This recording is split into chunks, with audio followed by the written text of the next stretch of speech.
quand j'ai reparcouru l'histoire de la Coupe du Monde avec Dave l'autre jour, je me suis dit qu'il y a certains matchs qui sont pas forcément des finales, mais où on se dit c'était la finale avant l'heure. Bien sûr. J'aimerais te demander à quel moment tu as eu ce sentiment, toi, dans l'histoire de la Coupe du Monde, que la finale a eu lieu peut-être avant l'heure. Très nettement, 94, Brésil-Pays-Bas.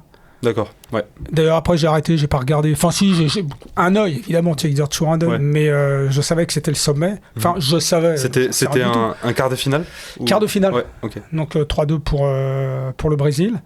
Et c'est pas parce que c'est les Pays-Bas, hein, tu regardes et tout, et puis tu sens qu'il y a. C'est pas un super match non plus, on va être honnête. Mais toujours, je pense qu'on va en reparler. T'as le moment orange, tu vois, bon, Brésil 1-0, 2-0 et tout. Les Hollandais, évidemment, qui partent à l'abordage, ils se font prendre dans leur dos et tout. Bebeto, Romario. Et à un moment, t'as le moment orange, les Hollandais se mettent à jouer.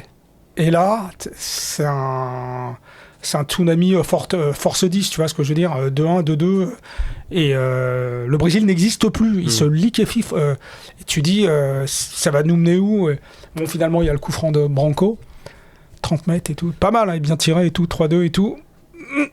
J'aurais bien voulu qu'il y ait un peu plus. Bon, voilà, ça s'est arrêté à 3-2 et tout. Mais quand tu vois ce match-là, voilà, quoi, la saveur de la fin de Coupe du Monde, Brésil, c'est pas un grand Brésil. Italie, c'était pas mal, mais bon, ça me faisait pas rêver. Puis alors Bulgarie et Suède, je suis désolé, je peux pas. Quoi, tu vois, déjà, moi, je pense que la France était meilleure en éliminatoire. Mais bon, ils sont pas allés.